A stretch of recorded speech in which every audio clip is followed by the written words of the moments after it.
অমলকান্তি আমার বন্ধু। স্কুলে আমরা একসঙ্গে পড়তাম।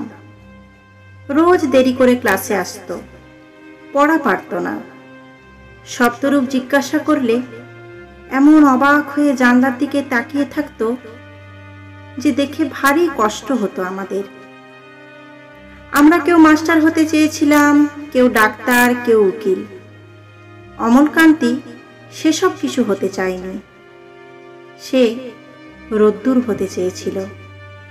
ক্ষান্ত বর্ষণ, কাকডাকা বিকেলের সেই লাজুক রোদ্দুর, জাম আর জামরুলের পাতায় যা নাকি অল্প একটু হাসির মতো লেগে থাকে।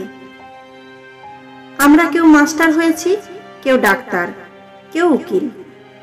অমলকান্তি রোদ্দুর হতে পারেনি। সে এখন অন্ধকার একটা ছাপাখানায় কাজ করে। মাঝে মধ্যে আমার সঙ্গে দেখা করতে আসে, চা খায়, এটা ওটা গল্প করে, তারপরে বলে, উঠি তাহলে। আমি ওকে দরজা পর্যন্ত এগিয়ে দিয়ে আসি। আমাদের মধ্যে যে এখন মাস্টারি করে, অনায়াসে সে ডাক্তার হতে পারত।